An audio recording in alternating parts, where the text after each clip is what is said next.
I ruined my wife's life, so I ruined everyone else's too. I'm done. Wife said I don't do and am not shit in front of the therapist and family Father's Day dinner. She got served. She mad. She is trying to act perfect and I'm just waiting while taking care of my family, kids, my mom, and Mel. Oh well, I'll just ruin everyone else's life too in my family. Secondly, to clear some confusion. I did not get 2 bachelors and a master's while working 2 jobs at the same time as some readers are assuming. Bachelor's number 1 graduated in the early 2000s. Bachelor's number 2 via online years, 2 classes a semester, later while working 2 full-time jobs, job number 1 hospital 36/48 schedule, job number 2 big box store 32 to 40 hours spread out 7 days a week, to pay for both my and my wife's tuition because she decided to go back to school before we had kids. After graduating from bachelor's number 2 and entering the industry I am in now, I was able to work 1 job and get my master's. So no, I did not get 3 degrees at the same time or in that close succession, and I am surprised that I actually have to spell this out as someone working 2 jobs while going to school. Isn't that uncommon, or at least that's what I thought? My wife chooses not to work. She does technically have a job. She just barely works it to the point we forget she has a job, as in she worked one day 4 to 5 months ago for 8 hours on a Tuesday, kind of barely works. Her job and manager is really supportive, flex PRN model, and gives her a list of days they need coverage and she can choose to pick up a shift or not. While she can work more and only does just enough to keep up her license, she complains to our family of her career being on hold for one reason or the other, although she has the opportunity to work more if she opted to. All things considered, she has an available supportive circle around her for either decision she falls on. Our family, her job, and I have made multiple offers and taken many steps to open that door for her to go back to work, i.e. nanny, MAL moved in to help, I work from home, her crazy flex PRN schedule, etc., but here we are. I am and have been in therapy for myself already. Aside from what I deal with at home, my work can be very debilitating in regard to my mental health as well as physical at times. Since I can't find the support I need mentally and physically at home with my wife, I've opted to attend therapy rather than find comfort with someone outside of the home or at the bottom of a bottle. I've tried to express this to my wife, and as mentioned in my previous post, she has a habit of one-upping me, and here we are. My in-laws are still married. Given the circumstances in our home, my MAL moved in to help out my wife, while my SAL and her family moved back into their parents' house due to their own reasons. SAL and her family can save money while getting back on their feet, and my wife and I benefit from MIL's help, and we can keep a closer eye on her while she undergoes bi-monthly treatments.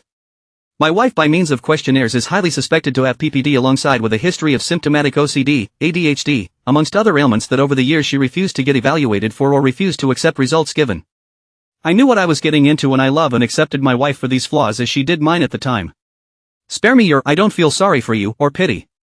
I am like every other man who fell in love and wanted to give my person the best of me in the world I can offer, but again, here we are. There's a lot of manly men / red pill nation guys out there complaining and saying I'm simping over my wife. While I respect your own opinions and perspectives, I will outright say, if this situation was only affecting my life, I would have left a long time ago. As one Redditor said in a past comment that stuck to me, I am the kind of person that will take a bullet for his kids, maybe it's in a different context intended, but to protect my children from any harm physically or mentally. I'll take the proverbial bullet if and as needed. I'd like to think other dads out there would respond to the duty to protect their children, and that's why I endured as much as I have. For the time being, I would rather my wife use me as an outlet for whatever her problems were versus our kids. Thank you all for the comments and reaching out.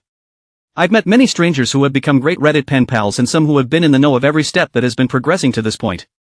I am surprised at how far this has gone, from other subreddits, other platforms, and even YouTube. Love me, hate me, say it's all fake, no matter where you stand, thank you for all the constructive comments and DMs to check in. Our kids and myself are going to be alright moving forward. Now for the update. The end of an era. This will be shorter than some expected, as really there's not much to say but just satiate the questions some of you may have had and give people the satisfaction of the "I told you so" moment on Reddit. After a hard push from our family via an intervention, my wife and I finally attempted to go to marriage counseling. I'm sure many of you can guess how well that went. Blame. Tears. Regrets. Gaslighting. With a side of "I am the reason for her life being ruined and horrible." Again. Just this time in front of a licensed therapist instead of Reddit or mom groups. In the end, everything the therapist suggested and noted went over her head and ignored as it was against the grain of her status quo. One thing I guess worth saying was the therapist asked if she could recall when she last truly felt happy. Her response was about 12 or so years ago. Please note, 12 years ago she was still in her 20s. Childless. Living with her ex. A vastly different time and position in life. I know it's petty of me, but I guess if that's when she was last happy, it wouldn't be that far of a stretch for her to find that happiness again since her ex is in the same apartment, job, and place in life that he was 12 years ago. Which is fine, if that's how you want to live life. I try not to judge, but in my 40s with kids, going clubbing 3 to 4 days a week is not my jam anymore. And of course, I don't want my kids around a mom and company who drowns themselves in White Claws. To add, I know some will ask, I know, and can confirm she hasn't physically cheated on me but can't confirm if she did emotionally, if that's the right term. After said therapy session I checked all her phone records and didn't see anything out of the ordinary, but I also didn't bother to check apps like IG or Snapchat. I know I'm probably boring, but shout out to all the Costco dads whose Sunday Funday includes making rounds with kids for samples.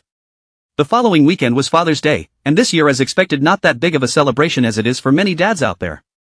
Our family got together to celebrate with a barbecue and just simple family time, and my wife treated it like any other day. Sleep in. Get up. Cook. Phone. Shop. Attempt to play with kids. Phone. During said family barbecue my wife said she felt ill, so she sat around most of the day while the rest of the family as a whole made the experience enjoyable. When everything was set up and the family all sat at the table, her parents and sister's family, my mother, our kids, admittingly it was a great spread, nothing extravagant but just a great meal for everyone. I was conversing with my brother-in-law about both of our kids' school Father's Day activities and I assume my wife overheard when I mentioned that it was a little sad to see some kids sit alone without their fathers during the breakfast with dad event I attended. She blurted out with a laugh loud enough for the whole room to hear, "It's not like you do anything anyway, I could have gone instead." At that moment I was red and at a loss for words sitting there processing what she said in my head, while the dining room went dead silent. My ML broke the awkwardness and in response said, "Well, maybe if you feel that way, one of you should divorce the other." My wife looked at my MIL confused that she would respond with that and laughed mockingly in my direction and with her hand pointing at me said, "As if another woman would want a man like him? Just look at you," while the room sat silent. I was angry, heartbroken, confused, and embarrassed all at the same time. In manly man fashion, I just nodded my head in silence, stood up, and picked up my keys and got in my truck and drove off to get a drink while trying to ignore the cries of the rest of the family and our kids telling me to stay. I don't know what was said or done while I was out of the house the rest of Sunday, because I couldn't bring myself to check our house cameras, but when I returned early Monday morning, the house had a completely different feel. As usual, I woke up around 6, got the house and our oldest ready for school drop-off. Checked emails. Checked messages, nothing out of the ordinary. As I was getting dressed to leave, my wife laid in our bed snoring lightly. All I could do was look at her and think of what we had, and now lost. I've decided. I'm done. I can't do this anymore. I texted my lawyer that morning to move forward with serving her. Fast forward to last week, she was served at our home, reminder to people I had no choice but to be there because I work from home. She had, I guess what you could call a mini meltdown and came into my office screaming how could I do this to her. Her mother intervened, and that was met with me supposedly turning her whole family against her. But I digress, I probably would have felt bad if it wasn't immediately followed by the rest of her week acting as if she's been this active and attentive wife and mother the past few years. Sure, people can say she's making an attempt. But she's made many attempts and historically we fall back to where we've been. For those curious, I am aiming for full or at least majority custody of our kids. I already and will continue to cover all the expenses for our kids, insurance, tuition, both of our kids will be attending private schools come fall, medical bills, etc. My MIL has given me the courage and strength that helped supplement my own mother's support throughout this. Basically she is what I hoped the kind of mother/wife my wife would have been to our kids and me. Out of respect for my MIL as well as per my own mother's shared wishes, I will continue to help oversee and contribute financial help if needed during her treatments. While some may feel I should cut their whole family off, I know the hardships pushed onto a family while dealing with cancer and have dealt with it firsthand as a family member and care provider on both sides of the desk. All in all, I'm prepared to go to war if needed but I just want a clean no-fuss divorce. My wife has no alimony coming, so sorry for the Redditors and mommy gang Facebook groups saying she needs to divorce me first and get that sweet alimony money. 1. We live in a state that does not typically enforce alimony. 2. She has a means of gainful employment immediately. 3. To help curb any possible problems I will cover her insurance and bills until either divorce is finalized or when she gains full employment. So that's that. I'm done and waiting for the steps to be taken for everything to be finalized. Sorry it wasn't as exciting of a story with plot twist as some may have hoped for but that's life.